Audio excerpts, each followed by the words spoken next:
So hello my dear students, today we are going to start a series of business studies. Yes, आज हम लोग अपने business studies series बनाने के लिए जा रहे हैं और आज से और एग्ज़ाम तक हम बिजनेस स्टडीज की सीरीज़ बनाएंगे जिसमें मैं सारे के सारे चैप्टर्स को इन्वॉल्व करूँगा, इंक्लूडिंग दैट योर सबसे बड़ी जो आपकी प्रॉब्लम है, that a big problem faced by you is that your case study, है ना.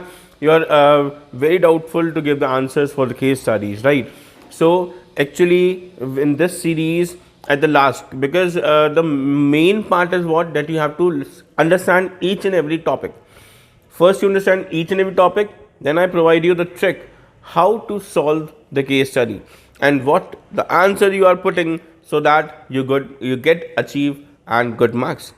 So my dear students, from today we are providing a series of all the chapters, including all the topics, very important topics, very important chapters we are taking. So you have to do one thing, and what is that? That is, you have to listen the video properly and till the end, because what happens when you facing your exam, if your concepts are not clear, then you are in trouble that what type of questions you are giving, how to give the answers. But if your concepts are clear, then you are very easily going to give the answers, right? So very simple way I providing you, I give you the best out of your entire book of business studies about the very important topics, right? So these topics you have to focus more, learn it properly. और मैं आपको बता रहा हूँ, जो मेरी series आ रही है इससे बाहर कुछ नहीं जाएगा. Nothing is out from this series. So do it, learn it, read it, understand it and jotting out the words also, because मैं हर बार बोलता हूँ कि जब एग्ज़ाम देने के लिए जाओगे तो लास्ट डे जो मॉर्निंग में जब रिवीजन करने का टाइम आता है, तो रिवीजन में क्या सारा करेंगे क्या रिवीजन? नहीं ना. दैट्स वाई जब मेरी वीडियो आती है तो वीडियो के लिए एक कॉपी लेके बैठा करो, पेन पेंसिल लेके बैठा करो, जिससे कि आप उन वर्ड्स को जॉटिंग आउट कर सको. सारा कुछ नहीं लिखना है, थोड़ा थोड़ा रिलेट टू दैट टॉपिक कि भाई ये टॉपिक था और इसके लिए आंसर ये, जैसे मैनेजमेंट की डेफिनेशन, इफेक्टिव एफिशिएंट वर्ड होना बहुत ज़रूरी है. तो ये चीज़ क्या लिखनी है आपने, जॉटिंग आउट कर दी, जिससे कि आपको एग्जाम टाइम पे याद रहेगा, राइट. चलो शुरू करते हैं, लेकिन उससे पहले मैं बता दूं, केस बेस्ड क्वेश्चंस के लिए मैं अब बहुत सारी वीडियोस लेके आने वाला हूं. इसके साथ साथ सीरीज़ के साथ साथ केस बेस्ड क्वेश्चन की सीरीज़ भी चलेगी, जिसको अच्छे से देख लेना. पहले वीडियो देखो, फिर सीरीज़, फिर वीडियो, फिर सीरीज़. मतलब पहले टॉपिक डिस्कशन होगा, उसके बाद केस बेस्ड क्वेश्चंस का डिस्कशन होगा, ठीक है. तो इससे आपको बहुत फ्रूटफुल होगा, बहुत बेनिफिट होगा, राइट. अब इकोनॉमिक्स का तो सबका एग्ज़ाम बहुत ज़बरदस्त गया है. मैंने सबका कमेंट आने शुरू हो गए थे, सबके फ़ोन मेरे पास आए, सर बहुत ज़बरदस्त हुआ, बहुत अच्छा एग्ज़ाम हुआ. दैट द सेम कि अगर आप इसको फोकस करोगे तो एग्ज़ाम भी बहुत अच्छा जाएगा और इसमें भी आप 80 आउट ऑफ 80 मार्क्स सिक्योर कर पाओगे, राइट. चलो स्टार्ट करते हैं हमारा first chapter, that is called nature and significance of management, right. So my dear students, if we are talking about the nature and significance of management, so first of all we are going with the definition, right. So what is the definition of management क्या है? The definition of management is an art of getting things done from others effectively and efficiently. Management क्या है? Management एक art है जो दूसरों से काम कराने की कला है. क्या जनरली मैं जब छोटा था तो मैं देखता था, जब मैं स्कूल जाता था मैं सोचता था यार ये जो मैनेजमेंट है, जो टीचर्स कहते हैं मैनेजमेंट, ये जो मैनेजमेंट हमारा, यार बैठे ही था सारा दिन, कुर्सी पे बैठे रहते हैं सारा दिन, कुछ करते ही नहीं. ये वाली जॉब बढ़िया है, मैं ही बड़े होकर यही वाली जॉब करूँगा, है ना. लेकिन हुआ क्या, बाद में पता पड़ा दैट कि उनके पास तो बहुत प्रेशर है वर्क का. क्यों? क्योंकि उनको दूसरों से काम कराना है और वो भी परफेक्ट काम कराना है, बेस्ट वे में काम कराना है, ऑब्जेक्टिव को अचीव कराने के लिए काम कराना है. ये बहुत डिफिकल्ट होता है ना. तो दूसरों से काम कराना भी बहुत मुश्किल टास्क है, क्योंकि आपके पूरे ऑर्गेनाइजेशन का ऑब्जेक्टिव किस पर बेस्ड है? आपकी प्लानिंग्स पर. और अगर आपकी प्लानिंग्स बेकार हो गई तो इसका मतलब क्या हो गया, आप ऑब्जेक्टिव अचीव नहीं कर पाओगे. तो मैनेजमेंट का वर्क तो बहुत ज़्यादा है, उसमें उनके पास मेंटल प्रेशर होता है बहुत ज़्यादा, राइट. सो अगर परफेक्ट डेफिनेशन बोलना चाहें तो मैनेजमेंट क्या है, तो management is an art of getting things done from others effectively and efficiently. दूसरों से काम कराने की कला को मैनेजमेंट कहते हैं, लेकिन काम होना चाहिए इफेक्टिवली और एफिशिएंटली. अब इफेक्टिवली और एफिशिएंटली क्या होता है, इसका मतलब भी हमें जानना है. इफेक्टिवली का मतलब होता है completion of task on time. जब हम किसी भी टास्क को टाइम पे कंप्लीट करते हैं उसको हम क्या बोलते हैं, इफेक्टिवली बोलते हैं। सिमिलरली एफिशिएंटली क्या होता है, completion of task with minimum cost. हम जो टास्क को कंप्लीट कर रहे हैं वो मिनिमम कॉस्ट में होना चाहिए, राइट। मतलब जो टारगेट था उससे ऊपर हमारी कॉस्ट नहीं पहुंचनी चाहिए। इफ़ इट सो देन यहाँ पर क्या कहलाएगा, वो बंदा एफिशिएंट कहलाएगा। इसके ऊपर एक केस बेस्ड क्वेश्चन गारंटीड आएगा, अभी बोल रहा हूँ, लिख लो इसको, ये एग्जाम पेपर में इसके ऊपर क्वेश्चन मिलेगा कि मिस्टर राम है, मतलब ये सेम नहीं मिलेगा जो बता रहा हूँ, लेकिन आंसर वाला जो मैं बता रहा हूँ ना इसी कॉन्सेप्ट पे आएगा कि मिस्टर राम है जो अच्छे से काम कर पा रहे हैं, सारा टास्क कंप्लीट कर लिया है, उनको जो टारगेट मिला था वो कंप्लीट कर लिया है, लेकिन 5 रुपये पर कॉस्ट करना था, 5 रुपये पर यूनिट करना था, लेकिन 6 रुपीज़ पर यूनिट हो गया। तो क्या वो इफेक्टिव और एफिशिएंट दोनों हैं? तो आपको बोलना है yes he is effective but no it is not, he is not efficient. वो इफेक्टिव तो है लेकिन एफिशिएंट नहीं है। इफेक्टिव क्यों है? क्योंकि उसने टाइम जो टास्क दिया था वो टाइम पे कंप्लीट कर लिया। एफिशिएंट क्यों नहीं है? क्योंकि वो मिनिमम कॉस्ट में नहीं कर पाया, राइट। क्लियर है? तो इसके ऊपर हम बहुत सारे क्वेश्चन को डिस्कस करेंगे मेरी केस बेस्ड वीडियो में, राइट। अभी हम लोग केस बेस्ड वीडियो को इसके अंदर डाल के टाइम वेस्ट नहीं करते, क्योंकि वीडियो फिर बहुत बड़ी हो जाएगी और फिर आप लोगों को दिक्कत आती है ना, आपका नेट खत्म होने लगता है। चलो फिर आगे चलते हैं हमारे नेक्स्ट टॉपिक पर। हमने इफेक्टिव और एफिशिएंट बता दिया। चलो अब बात करते हैं हमारे फीचर्स की, मैनेजमेंट के फीचर्स की। मैनेजमेंट के 7 फीचर्स हैं। कितने फीचर्स हैं? 7, जिसको मैंने शॉर्टकट बना के आपको याद कराया था, मैंने इसकी वीडियोस भी डाल रखी हैं पहले से। वो है पिग गोज मैकडोनल्ड्स, है ना, PIG फिर GOES MCD। P for pervasive, I for intangible force, G for group activity, GO for goal oriented, M for multi dimensional, C for continuous and D for dynamic, right. तो बहुत simple तरीके से आप इस तरीके से याद कर सकते हो कि पिग गोज मैकडोनल्ड्स आपने लिया तो management is all pervasive, management is an intangible force, management is a group activity, management is a goal oriented process, management is multi dimensional, management is continuous process and management is dynamic function. So these are called the features of management, right. ये क्या है? Features है। मैं basically बता रहा हूँ, एक trick बताने जा रहा हूँ। वो ट्रिक क्या है?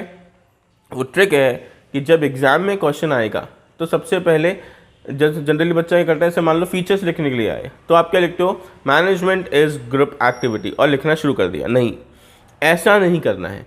क्या लिखना है? पहले management is group activity, management is pervasive, management is goal oriented, management continuous, management dynamic, पहले सारे फीचर्स लिख दिए। उसके बाद फिर दोबारा से लिखा मैनेजमेंट इज ग्रुप एक्टिविटी और फिर लिखना शुरू किया। ये क्या होता है? करेक्शन का ट्रिक बता रहा हूँ कि इससे आप अच्छे मार्क्स सिक्योर कर सकते हो। इस ट्रिक से सारे के सारे क्वेश्चन इसी ट्रिक से करिएगा, अच्छे मार्क्स मिलेंगे, राइट। हाँ, so why management is called pervasive? Because management is applicable in all the fields of life. Management हर जगह पर एप्लीकेबल है ना। कैसे कैसे एप्लीकेबल है? तो एक छोटा सा मजाक भी कर देता हूँ जिससे आपको हंसी आए और थोड़ा एंटरटेन हो जाए। सुबह लोटा ले जाने से लेकर रात को सोने तक सब में मैनेजमेंट है ना। आप बोलोगे सर लोटा ले जाने से लेकर मतलब तो बेसिकली आप सबको पता है कि एक मूवी भी आई थी टॉयलेट, है ना। तो उसमें क्या था, जहाँ सारी लेडीज़ 4 बजे करीब इकट्ठा होती थी और लोटे हाथ में ले लेकर चलते थे। तो दैट इज़ व्हाट कि वो 4 बजे का ही टाइम क्यों रखा गया, वो 4:30 का ही टाइम क्यों रखा गया? क्योंकि वो अंधेरे वाला टाइम था, है ना। तो बेसिकली ये क्या था, मैनेजमेंट सुबह से ही शुरू हो गया।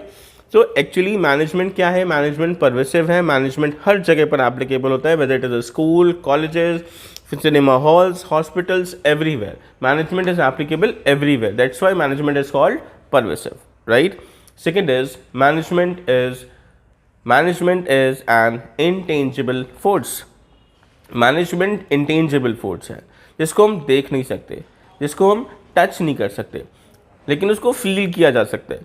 जैसे आप किसी ऑर्गेनाइजेशन में एंटर हुए, आपने देखा वहाँ के वर्कर्स बड़े हैप्पी हैं, अच्छी तरीके से काम कर रहे हैं। इसका मतलब क्या हुआ कि मैनेजमेंट बहुत अच्छा है, तभी तो वर्कर खुश हैं, राइट। इंटेंजिबल फोर्स है, आपको फील हुआ। आप किसी ऑर्गेनाइजेशन में एंटर हुआ, आपने देखा यार यहाँ पे वो काम बड़े जोरों शोरों चल रहा है, कोई वर्कर खाली नहीं बैठा, बार बार काम होता ही जा रहा है, फैक्ट्री बंद ही नहीं हो रही। इसका मतलब बहुत अच्छा मैनेजमेंट है, तभी तो बहुत हाई प्रॉफिट गेन कर रही होगी, बहुत सारे ऑर्डर्स लोगों के आ रहे होंगे, बहुत सारे कंज्यूमर्स इनके होंगे, बहुत सारे कस्टमर्स होंगे। तो that is what basically it is called कि इट इज़ इंटेंजिबल फोर्स, जो हमने फील किया, right. So next is management is group activity. Management एक ग्रुप एक्टिविटी है। मैं चाहता हूँ क्या हो जाए इससे फ़र्क नहीं पड़ता, हम सब चाहेंगे तब फ़र्क पड़ेगा, है ना। जैसे मैंने वीडियो बना दी, अब आपके अच्छे नंबर आ जाएंगे? नहीं, आप इसको अच्छे से पढ़ोगे, समझोगे, इसको अंडरस्टैंड करोगे, लिखोगे, सुनोगे, तब आप अच्छे से नंबर लेकर आ पाओगे, फिर वहाँ पे लिखोगे, है ना। उसके लिए आपके पापा ने क्या किया, फ़ोन में रिचार्ज कराया, है ना। मम्मा ने क्या किया, आपको फ़ोन देखने दिया। ये सब क्या है, ये एक ग्रुप एक्टिविटी है। क्या है? Group activity. इसलिए कोई अकेला बंदा काम करना चाहे तो इम्पॉसिबल है, हमें काम ग्रुप में करना पड़ता है, तभी हम किसी वर्क को अचीव कर पाते हैं, है ना। और सिमिलरली अगर आप एग्ज़ाम सेंटर में जाओगे तो आप टाइम पे वहाँ पहुँचना आपका, फिर वहाँ पर टाइम पे कॉपीज़ का मिलना, फिर वहाँ पे एग्ज़ाम को लिखना, फिर अच्छे से चेक होना, फिर प्रॉपर मार्क्स का चढ़ना, और फिर रिजल्ट वाले दिन रिजल्ट का आना। ये सब क्या है? ये सब मैनेजमेंट एक ग्रुप एक्टिविटी है ना। क्या है? Management is group activity. Third, no it is fourth, right, management is goal oriented. Goal oriented का मतलब क्या है? मैनेजमेंट किस पर वर्क करता है? अपने गोल को अचीव करने में हेल्प करता है। अपने गोल को अचीव करने के लिए सारा दिन सोचता रहता है कि कैसे अपना गोल अचीव करा जाए। तो that's why management is called goal oriented. All the plannings, all the objectives are done for the achieving of the organisation goal. That's why management is called goal oriented, right. Management is multi dimensional. Multi dimensional से अगर मैं बताऊं तो हम बोलते हैं अष्टभुजाधारी। जैसे माता दुर्गा को हम रिप्रेजेंट करते हैं हमारी मम्मा के साथ, है ना। देखो अगर हम नॉर्मल मम्मा की बात करें तो रोज़ सुबह आपका टिफ़िन को पैक करना, आपको उठाना, आपकी यूनिफॉर्म को प्रेस करना, आपको टाइम पर स्कूल तक पहुंचाना, ड्रॉप करना, और भी बहुत सारे काम। उसके बाद फिर घर पे उनका सारा काम करना, फिर आपके कपड़ों को वॉश करना, घर की डेकोरेशन को करना, आपकी ट्यूशन फीस, आपका school fees, everything is managed by your mother, right. So इसका मतलब क्या है? It is multi dimensional. Similarly management भी क्या होता है? मल्टी डायमेंशनल होता है। क्या होता है? Multi dimensional. इसका मतलब क्या है कि वो हर काम में, हर फील्ड में अपने क्या देता है? विचार रखते हैं। जैसे फॉर एग्जांपल अगर स्कूल के मैनेजमेंट की बात करें तो स्कूल का मैनेजमेंट क्या कर रहा है? स्कूल का मैनेजमेंट टीचर्स को मैनेज कर रहा है, स्टूडेंट्स को मैनेज कर रहा है, उनके पेरेंट्स को मैनेज कर रहा है, उसके बाद सीबीएसई के ऑर्डर्स को मैनेज कर रहा है, उसके बाद गार्ड्स को मैनेज कर रहा है, पूरे इंफ्रास्ट्रक्चर को मैनेज कर रहा है, प्लम्बर्स, इलेक्ट्रिशियंस, पेंटर्स, ये सबकी रिक्वायरमेंट है ना, sweepers, everything is managed by them. That is called management is multidimensional, right? Very simple ना. Management is continuous process. Management क्या है? Management एक continuous process है. ये continuous process क्यों है मैनेजमेंट कॉन्टिन्यूस प्रोसेस इसलिए है क्योंकि मैनेजमेंट का मतलब ये नहीं कि एक बार टास्क दिया खत्म हो गया, नहीं, रेगुलर वर्क करना है। मम्मा को देखो एक बार आज करा, मंडे को काम करेंगे, Tuesday, Wednesday, Thursday, Friday, Saturday, Sunday अपने आप हो जाएगा, नहीं, she have to do regular, है ना। अब मैं आपको कितनी बार बोल रहा हूँ वीडियो को प्रॉपर्ली देखना है ना। फिर अब क्या हो रहा है कि दैट इज कॉल्ड कि मैनेजमेंट कॉन्टिन्यूस प्रोसेस है। मैं हर वीडियो में ऐसे ही बोलूँगा। इससे क्या होगा इससे होगा कि फोकस आपका थोड़ा सा गेन होगा और आप अच्छे मार्क्स गेन कर पाओगे, है ना। यही तो होता है। That's why we call it as management as continuous process, right. Next है मैनेजमेंट इज डायनामिक फंक्शन। देखो बिजनेस एनवायरनमेंट डायनामिक है ना, डायनामिक। तो मैनेजमेंट क्या है? एक डायनामिक फंक्शन है जो बिजनेस एनवायरनमेंट के साथ वर्क करता है। मैनेजमेंट को इतना फ्लेक्सिबल होना चाहिए, इतना चेंजेबल होना चाहिए कि वो सारे के सारे जो भी चेंजेस आ रहे हैं उनको ईजिली अडॉप्ट कर ले, अपनी रिजिड पॉलिसीज़ को एम्प्लॉयज़ पर, किसी पर थोपे ना, फोर्सफुली अप्लाई ना कराए, उनको चांस दे कि वो अपनी तरफ से अपनी तरीके से काम को करे, right. That is why we call it as management as dynamic function. Okay, now next we have go for objectives of management. Management के ऑब्जेक्टिव्स क्या होते हैं? तो मैनेजमेंट के 3 ऑब्जेक्टिव हैं, राइट। GPS क्या? GPS तो ग्रोथ, प्रॉफिट, सर्वाइवल हो गया, लेकिन इसके ऊपर भी 3 ऑब्जेक्टिव हैं जिसको हम क्या बोलते हैं, जिसको मैंने याद कराया था आपको ऑनलाइन सेलिंग पासवर्ड से, है ना। Online selling password, OSP। ओ ऑनलाइन से ओ लिया ऑर्गेनाइजेशनल ऑब्जेक्टिव, और सेलिंग से एस लिया सोशल ऑब्जेक्टिव, और पासवर्ड से पी लिया पर्सनल ऑब्जेक्टिव, और ऑर्गेनाइजेशनल ऑब्जेक्टिव पे फिर 3 होते हैं, growth, profit and survival, right. तो देखो बेटा, सबसे पहला ऑर्गेनाइजेशनल ऑब्जेक्टिव होता है दूसरा ऑब्जेक्टिव क्या है, सोशल ऑब्जेक्टिव है, और तीसरा क्या है, थर्ड क्या है हमारा, पर्सनल ऑब्जेक्टिव है, राइट। सो बेसिकली अगर हम बात करें तो हमारा जो फर्स्ट ऑब्जेक्टिव है जो है ऑर्गेनाइजेशनल ऑब्जेक्टिव, वो भी 3 टाइप के होते हैं। फर्स्ट क्या है, ग्रोथ, फिर प्रॉफिट और सर्वाइवल। हर ऑर्गेनाइजेशन का सबसे मेन मोटिव क्या है, प्रॉफिट कमाना, है ना। किसको प्रॉफिट बराबर हो रहा है या नहीं, उस पर फोकस करता है, वो करता है ना। प्रॉफिट सबसे पहला, प्रॉफिट होगा तो ग्रोथ होगा।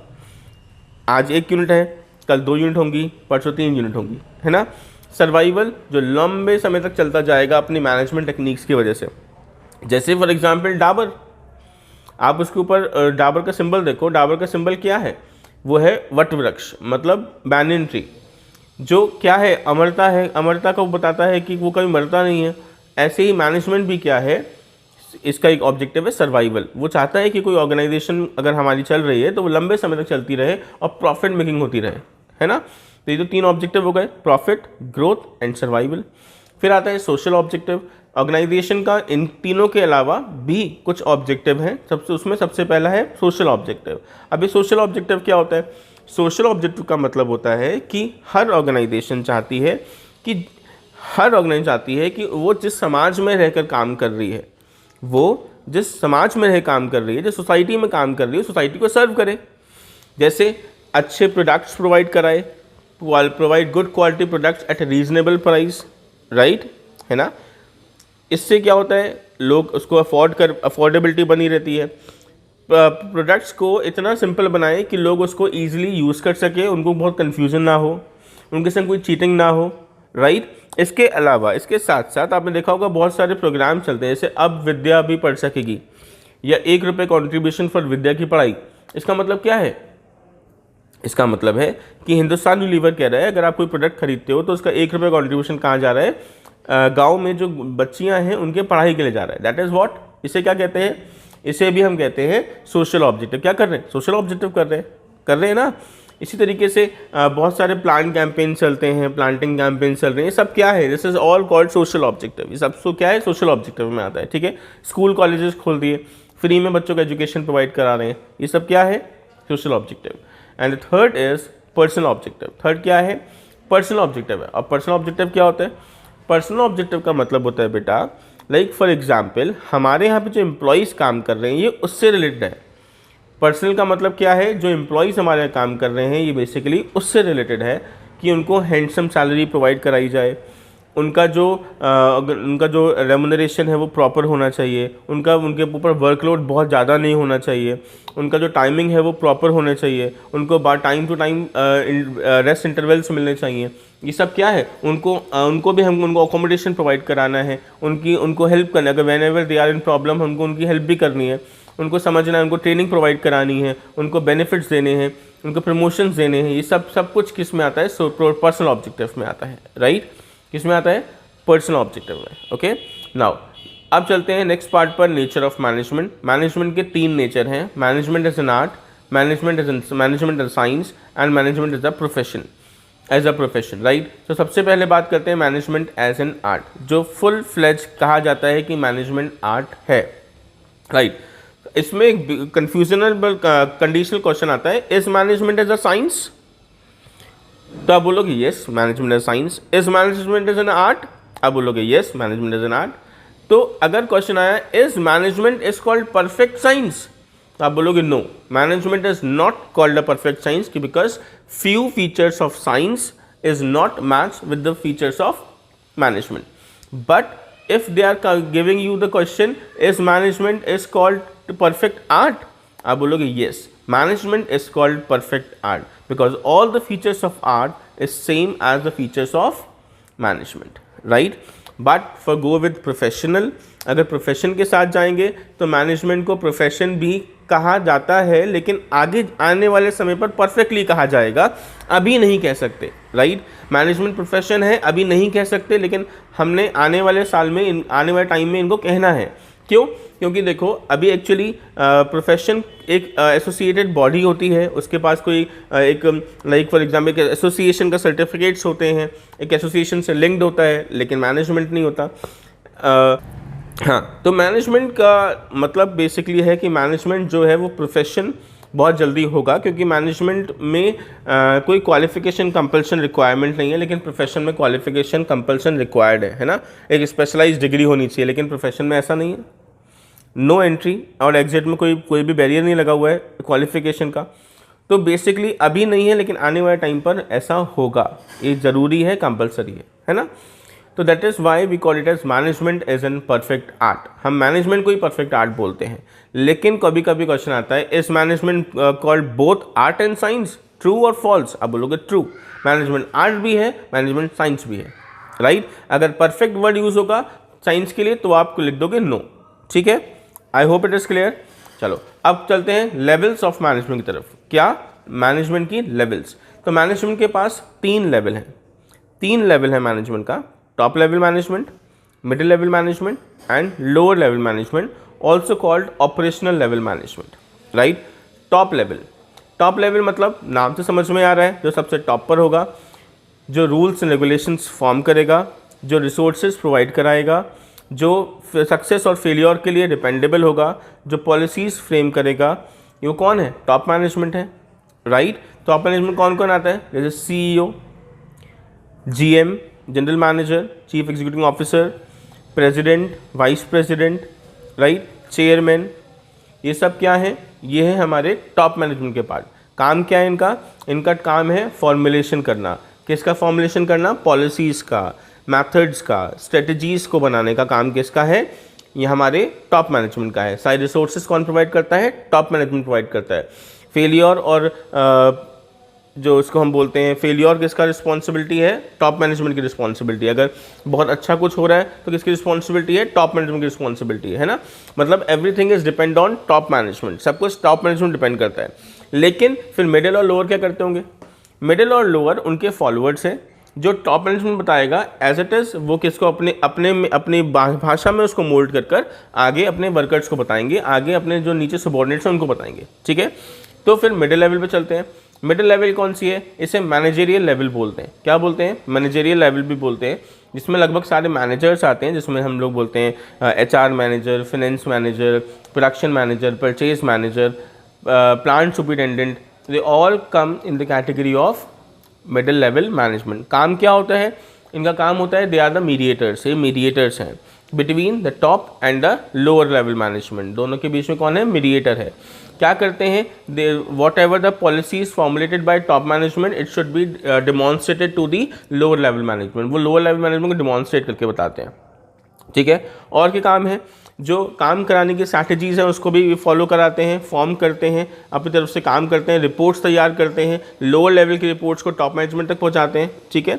जो लोअर लेवल का फीडबैक है उसको टॉप मैनेजमेंट तक पहुंचाते हैं, टॉप मैनेजमेंट के जो रूल्स एंड रेगुलेशंस हैं उनको लोअर लेवल तक पहुंचाते हैं। ये सारे काम किसके हैं? हमारे मिडिल लेवल के। उसके बाद चलते हैं हमारे लोअर लेवल मैनेजमेंट, जिसे हम ऑपरेशनल लेवल मैनेजमेंट बोलते हैं, जैसे clerk, supervisor, they all come in the category of lower level management, right. So in this category, अगर हम इस कैटेगरी की बात करें तो इसमें जो लोग हैं वो जनरली बच्चों में कन्फ्यूजन है कि ये कौन होंगे? ये होंगे वर्कर्स या फिर लेबर्स। नहीं, ऐसा नहीं है। They are also called a part of management. ये मैनेजमेंट का ही एक पार्ट है, लेकिन लोअर लेवल मैनेजमेंट है। मतलब ये वो हैं जो ऑपरेशनल लेवल पे काम करते हैं, सुपरवाइजर्स जो होते हैं, राइट। सुपरवाइजर भी इसी कैटेगरी में इंक्लूड करेंगे, जैसे जो मैंने बताया सुपरवाइजर, क्लर्क, ये सब किस में इंक्लूड करोगे आप? लोअर लेवल मैनेजमेंट इंक्लूड करने वाले हो, ठीक है। तो बेसिकली यहाँ पर जो सुपरवाइज़र है, काम क्या होगा उसका? काम को चेक करना कि काम को जो मिडिल लेवल ने बताया था उसको अब अच्छे शब्दों में, सिंपल भाषा में किसको बताना? अपने वर्कर्स को बताना का काम किसका है? इनका। तो वर्क अच्छे से हो पाए। क्वालिटी मैनेजर कौन है? यही लोग क्वालिटी मैनेजर हैं। क्वांटिटी अच्छे से प्रॉपर्ली प्रोडक्शन हो पाए, ये किसकी जिम्मेदारी है? लोअर लेवल की जिम्मेदारी है। तो लोअर लेवल मैनेजमेंट किसके लिए रिस्पॉन्सिबल है? इन चीज़ों के लिए रिस्पॉन्सिबल है। उसके बाद वर्कर्स का जो फीडबैक है वो मिडिल लेवल तक पहुंचाने का काम भी किसका है? लोअर लेवल मैनेजमेंट का है। तो हम ये कह सकते हैं कि लोअर लेवल मैनेजमेंट मीडिएटर है किसके बीच में? Middle level management as well as workers के बीच में, ठीक है। और काम कराने की पूरी रिस्पॉन्सिबिलिटी किसकी है? लोअर लेवल मैनेजमेंट की है। I hope it is clear. ये भी क्लियर हो गया होगा। अब फटाफट से चलते हैं अपने लास्ट टॉपिक पर, वो क्या है? कोऑर्डिनेशन। अब कोऑर्डिनेशन क्या है? Coordination is called the essence of management. Coordination को एसेंस ऑफ मैनेजमेंट कहा जाता है। मतलब ये मैनेजमेंट का फ्लेवर है, इसके बिना तो मैनेजमेंट बेकार है। कोऑर्डिनेशन एक फंक्शन होना चाहिए था, जो हमारे पास फंक्शन कितने हैं, हमारे पास 5 फंक्शन है, planning, organising, staffing, directing, controlling. एक 6th फंक्शन होना चाहिए था, कोऑर्डिनेशन।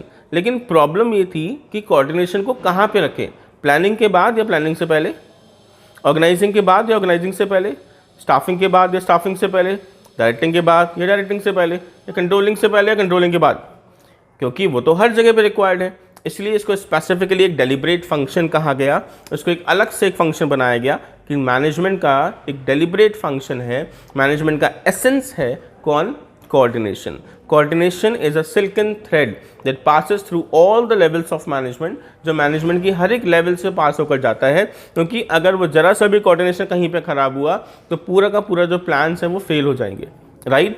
इसलिए कोऑर्डिनेशन बहुत रिक्वायर्ड है। कोऑर्डिनेशन को डेलिब्रेट फंक्शन कहा जाता है, वाई, इस पर क्वेश्चन बन के आता है, why coordination is called deliberate function of management. Coordination is called deliberate function of management because it should be develop from internal feeling of the workers. ये वर्कर्स की इंटरनल फीलिंग से develop होता है ना। मुझे कोई बोले यार कोऑर्डिनेशन करो, इसके साथ को मैं नहीं करूँगा जब तक मैं खुद नहीं चाहूँगा कि मुझे इसके साथ काम करना है, मुझे अपना ऑब्जेक्टिव अचीव करना है, जब तक मैं कोऑर्डिनेशन नहीं कर सकता, है ना। जनरली होता था ना, जब हम लोग बच्चे थे तो लड़ाई हो जाती थी, आप लोगों की लड़ाई होती होगी, फिर टीचर आके उसको सॉर्ट आउट करते हैं, चलो गले मिलो, हाथ मिलाओ। हाथ मिलाने के बाद भी क्या वो चीज़ फीलिंग वापस आ पाती है, नहीं आती। वो मन में जो गुस्सा भरा है वो तो भरा ही है ना, फिर बाहर जाकर लड़ाई होगी। दैट इज़ व्हाट कि कोऑर्डिनेशन नहीं बन पाया। कोऑर्डिनेशन कब बनता है, जब इंटरनल फीलिंग आती, जब आप बोलते हैं हाँ यार मैम सही बोल रहे हैं, सर सही बोल रहे हैं, हमें आपस में दोस्ती सच में कर लेनी चाहिए। That is called coordination is a deliberate function. Coordination क्या है, एक डेलिब्रेट फंक्शन है मैनेजमेंट का, ठीक है। फंक्शंस ऑफ मैनेजमेंट आपको पता ही है, planning, organising, staffing, directing, controlling. Planning क्या है, planning means deciding advance what is to be done, when it is to be done, how it is to be done and by whom it should be done. Planning is just like a bridge where we are and where we want to go.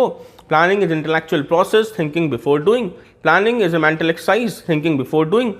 Planning means conversion of our imagination into reality. ये सब planning है भाई, कोई भी definition याद कर लो, ठीक है। और क्या कर सकते हैं, प्लानिंग के बाद ऑर्गेनाइजिंग। ऑर्गेनाइजिंग क्या होता है, organising is the process of identifying and grouping various activities and bringing together physical, financial and human resources for achievement of organisational goal. और बोलोगे सर आपको तो रटी नहीं पड़ी, बार बार सुना, बार बार देखा, बार बार पढ़ाया, याद हो गई। तो यही तो आपको करना है। वीडियो को जब बार बार चलाओगे ना ऑटोमेटिकली याद हो जाएंगी। मैं जनरली कहता हूँ एक बार अच्छे से वीडियो को देख लो, दूसरी बार वीडियो को दोबारा देखो और लिखो, जॉटिंग आउट्स करो वर्ड्स को, और थर्ड टाइम जब सो ना तब चला के सो जाओ।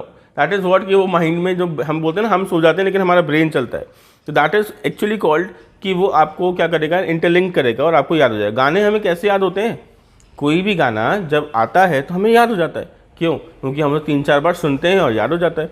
तो ऐसे ही हम क्या कर सकते हैं, अपने आप को अच्छे से लर्न अप करा सकते हैं, है ना। फिर आता है staffing. Staffing means putting the right man on the right job. फिर आता है directing. Directing means inspiring the workers.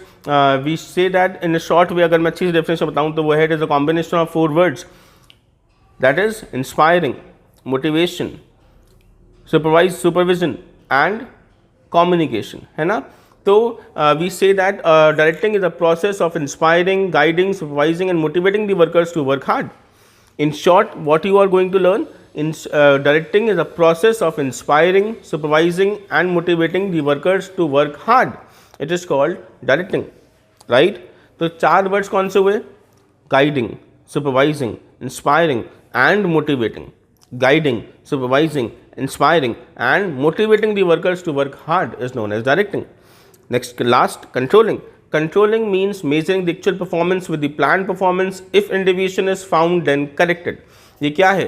ये controlling है. Controlling का मतलब क्या है?